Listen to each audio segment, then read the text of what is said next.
tentang kisah yang telah disampaikan bahwa kecintaan kepada Rasulullah membuat nilai kebahagiaan, membuat keuntungan, dan membuat kemuliaan.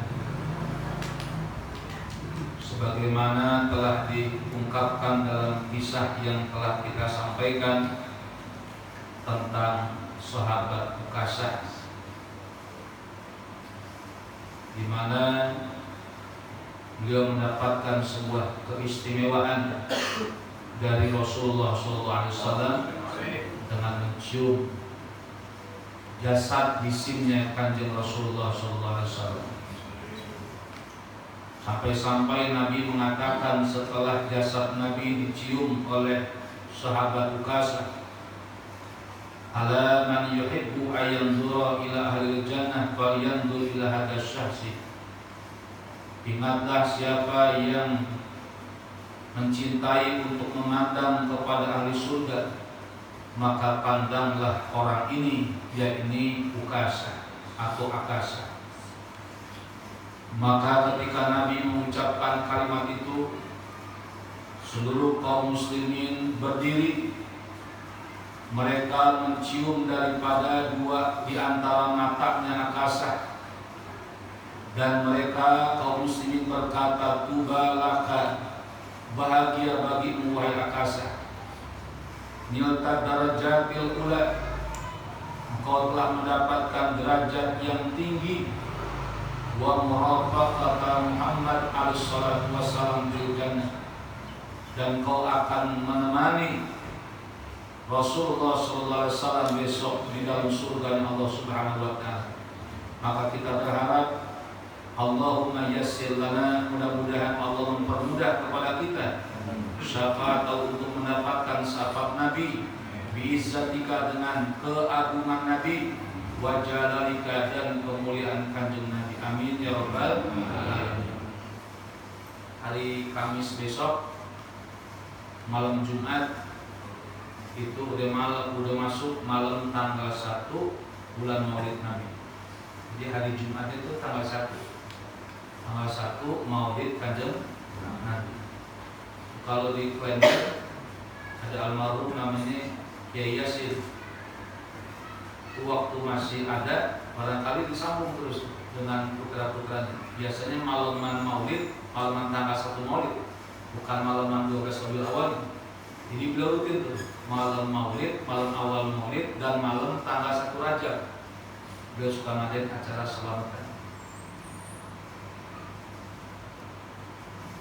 Wallahu a'lam, begitu beliau nggak ada tuh biasanya di awal tanggal 1 Maulid suka ngadain selamatan. Nah, para jamaah yang dimuliakan Allah, Abdullah ibnu Mas'ud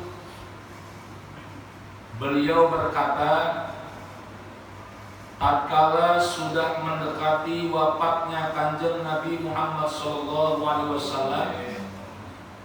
Nabi mengumpulkan kepada para sahabat-sahabatnya di rumah Siti Aisyah, di Ummina Aisyah, di rumahnya Siti Aisyah. Jadi kalau buat istri-istri Kanjeng Nabi disebutnya Ummi, disebut Ummul Mukminin, ibu dari kalangan orang-orang beriman. Maka seandainya masih ada Ummina Rasulullah, atau ibu-ibu daripada orang-orang mukmin, yaitu istri-istri Kanjeng Nabi, maka haram buat kita untuk menikahinya, walaupun tidak ada hubungan darah dengan, karena sudah termasuk Ummina, ibu kita semua.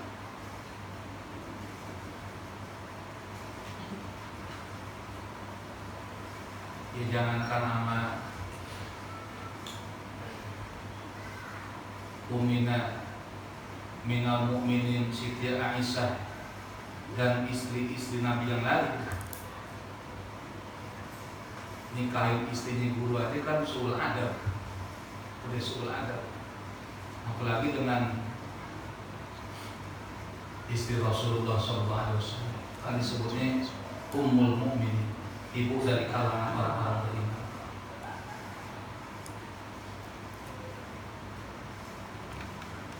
Harus dijagain zahir batin, artinya seandainya nanti kita masih kesampaian umur dengan istri para guru-guru, itu zahir batin perlu dijagain nama baik.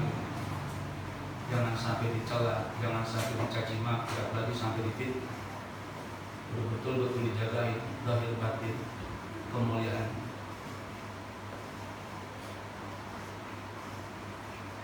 Nah, Rasulullah mengumpulkan para sahabat-sahabatnya menjelang wafatnya Kanjeng Nabi. Ingat dulu ada orang yang terdekat dengan Mu'allim Syekh Hasan, itu berani ngegodain istri Mu'allim. Orang terdekatnya Mu'allim. Sama Mu'allim di sekolah gak boleh ngaji lagi. Tuh, selembut-lembutnya Mu'allim, kalau kepribadian istrinya diganggu, di sekolah gak boleh ngaji lagi. Sama Mu'allim Syekh Hasan. Bahasa Sundanya udah celutak gitu. Gak boleh ngaji lagi sama Mu'allim Syekh Hasan. Saya dari saya tahu kesimpulan itu bukan yang dekat sama Mu'allim Syekh, dekat luar biasa. Tapi kedekatannya sama Mu'allim suka songong dengan kepribadian keluarga Mu'allim. Sampai istrinya Mu'allim aja berani ngeganggu gitu dengan kalimat-kalimat. Mu'allim di sekolah. Segitu kan Mu'allim Syekh Hasan lembutnya luar biasa. Tapi kelembutan nggak bisa dengan ketegasannya. Apalagi tadi sekelas Siti Aisyah. Ada yang berani dan sahabat yang pernah dekat sama yang Siti Aisyah difitnah kan luar biasa. Siti Aisyah kan pernah difitnah berhubungan intim dengan sahabat yang paling belakang pada waktu perang. Jadi di sisir ada Siti Aisyah ketinggalan. Nah, sahabat ada yang di belakang tukang bagian nyisir bila mana ada pasukan atau kalangan perempuan yang ketinggalan pada waktu ikut perang dengan Nabi di sisir. Nah, waktu menyisir daripada para sahabat, nggak tahu ini Siti Aisyah ketinggalan. Karena Siti Aisyah begitu berangkat ada tertinggal, ada perhiasan yang tertinggal, balik Siti Aisyah. Begitu kembali Siti Aisyah, mungkin karena jauh pasukan pada jalan, Siti Aisyah tidur. Nah, di situ sahabat nyisir malu di antara sama sahabat. Abdullah bin Ubay bin Salul kalangan munafik menebar fitnah, disangkanya hubungan intim antara sahabat yang menyisir dengan Siti Aisyah. Ramai sampai itu kedengaran di telinga Kanjeng Nabi. Info busuk yang dilontarkan oleh Abdullah bin Ubay bin Salul, munafik. Ramai pada saat itu juga. Sampai kedengaran Nabi nggak nanya Siti Aisyah, ada cemburunya juga. Kesel Nabi dengan infonya luar biasa. Aisyah udah hubungan dengan sahabat ini, marah Nabi sampai beritanya. Sampai Aisyah pulang ke rumah orang tuanya Abu Bakar Siddiq, nangis Aisyah ditanya-tanya sama Nabi karena Nabi dapat infonya luar biasa. Akhirnya pulang Siti Aisyah ke rumah Abu Bakar, baru ada info ilahiyah kebenaran bahwa Aisyah memang manusia perempuan yang terjaga dan dijaga oleh Allah Subhanahu wa Ta'ala. Nabi samperin Siti Aisyah. Jadi informasi busuk yang dilontarkan oleh Abdullah bin Ubay bin Salul, pimpinan munafik. Nah, begitu Nabi kumpulkan jamaah para sahabat-sahabat di rumah Siti Aisyah, lalu Nabi memandang satu persatu para sahabat dan Nabi mengalirkan air mata dari kedua matanya. Kanjeng Nabi nangis. Nabi pandangin para sahabat-sahabat dan Nabi mengalirkan air mata. Lalu Nabi mengatakan, marhaban bikum rahimakumullah, bahagia bagi kalian, Allah telah memberikan rahmat kepada kalian. Nabi berwasiat kepada para sahabat dengan takwa kepada Allah, jangan lepaskan Allah dan taat tunduk patuh kepada Allah.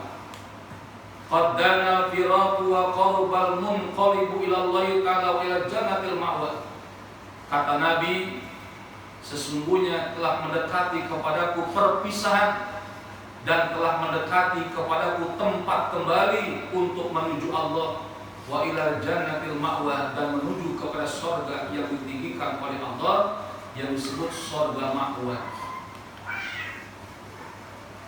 Udah ngasih info untuk Nabi, saya udah dekat dengan perpisahan dengan kalian, dan aku pun akan dekat tempatnya menuju kepada Allah dan menuju kepada surga ma'wa. Nabi disampaikan kepada para sahabat dalam kumpulan Nabi. Lalu Nabi memberikan tahu yang hendak memandikan aku ketika wafatku Sayyidina Ali, mantunya.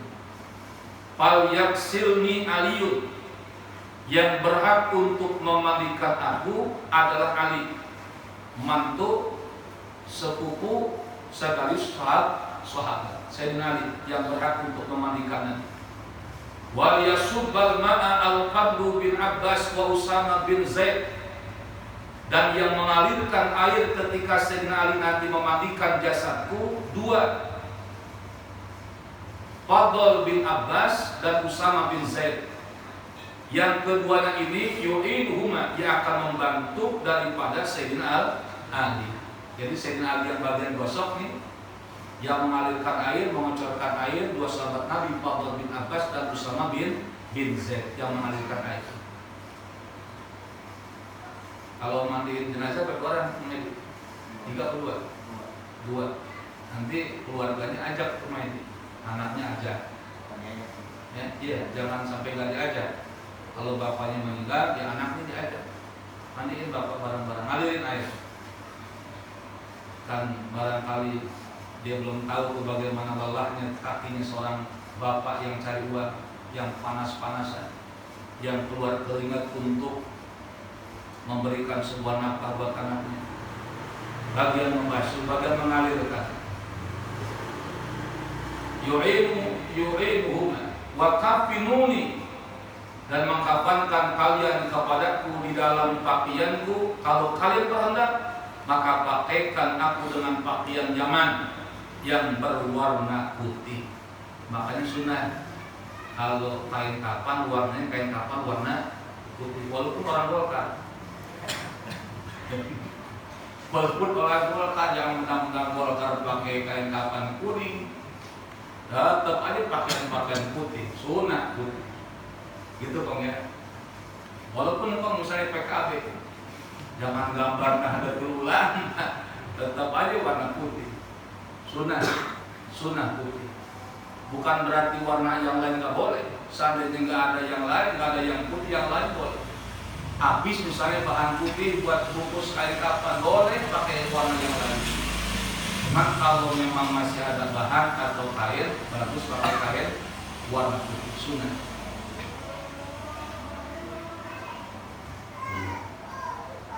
Faidza ghasaltumuni, udah belum zaman ini? Belum ya, dikit lagi. Faidza ghasaltumuni, maka tatkala memandikan kalian kepadaku. Faidza ghasaltumuni, berarti udah dimandikan nih. Faidza ghasaltumuni, maka tatkala sudah memandikan kalian kepadaku, do'u, meletakkan kalian ini kepadaku. Do'u, meletakkan kalian ini kepadaku, ala sariri, di atas ranjangku. Do'u, meletakkan kalian ini kepadaku, ala sariri, di atas ranjangku. Fi baiti hada, di rumahku yang ini. Fi baiti hada, di rumahku yang ini. Ala safiri lahdi, di pinggir liang lahatku. Ala safiri lahdi, di pinggir liang lahatku. akhriju, keluar kalian. Summa khruju, lalu keluar kalian, anni dariku sa'atan 1 jam. Summa ukhruju, lalu keluar kalian, anni dariku sa'atan 1 jam. Fa'awwalu man yusalli, maka permulaan orang yusolli yang mensolatkan alaya kepadaku, Allahu, yaitu Allah Azza wa Jalla. Thumma Jibril, lalu malaikat Jibril. Summa Mikail, lalu malaikat Mikail.